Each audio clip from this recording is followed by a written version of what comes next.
मनीष सिसोदिया के बाहर आने के साथ ही कयास तो लग रहे हैं और लग भी ये रहे हैं कि क्या उनको उप मुख्यमंत्री बनाया जाएगा या फिर उनको क्या कुछ जिम्मेदारी दी जाएगी, क्योंकि मनीष सिसोदिया जब सरकार में थे और जिस समय वो जेल गए थे फरवरी 2023 में, उस समय वो उप मुख्यमंत्री थे और बहुत महत्वपूर्ण जिम्मेदारियां दी गई थी। लेकिन जब जैसा स्वाति मालीवाल ट्वीट करके कह रही हैं कि उनके आने से बहुत बल मिलेगा और बहुत सारी चीज़ें स्मूथ हो जाएंगी, स्ट्रीमलाइन हो जाएंगी, उसमें एक बात जो समझ में आती है वो ये है कि क्या वो फौरन उप मुख्यमंत्री की जिम्मेदारी ले सकते हैं।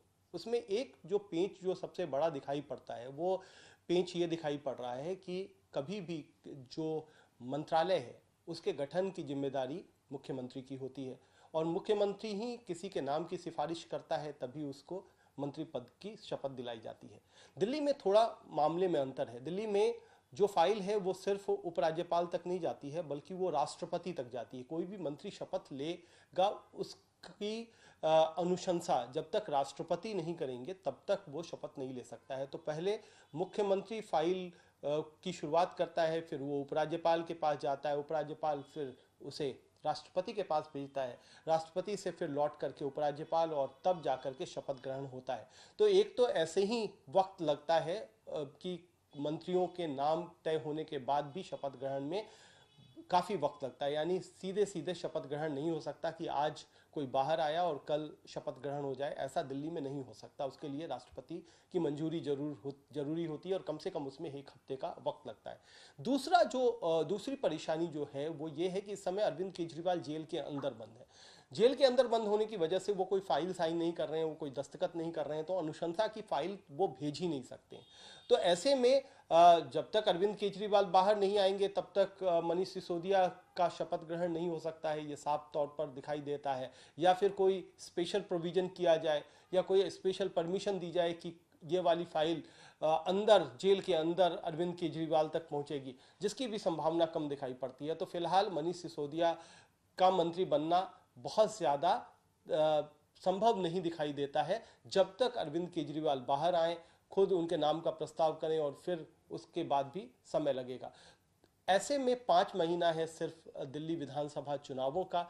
दिल्ली विधानसभा चुनावों में 5 महीने हैं, तो क्या ऐसा फेरबदल करना चाहेंगे अरविंद केजरीवाल? दूसरी बात ये भी है कि ऐसा भी पार्टी में कई सारे लोग कह रहे हैं कि उनका स्वास्थ्य मनीष सिसोदिया का उतना सही नहीं है, तो क्या वो खुद क्या कुछ फैसला लेते हैं? क्या वो फिर से सरकार में सक्रिय होना चाहेंगे या फिर पार्टी कोई अलग जिम्मेदारी दे उसको निभाना चाहेंगे? तो ये भी एक महत्वपूर्ण विषय है कि मनीष सिसोदिया आखिरकार खुद क्या चाहते हैं। क्या वो जेल से बाहर आने के बाद सीधे सरकार की जिम्मेदारी लेना चाहते हैं या फिर पार्टी में एक्टिव रहना चाहते हैं या फिर खुद फिलहाल कुछ परिवार के साथ समय बिताना चाहते हैं? ये सब कुछ फैसला मनीष सिसोदिया को लेना है।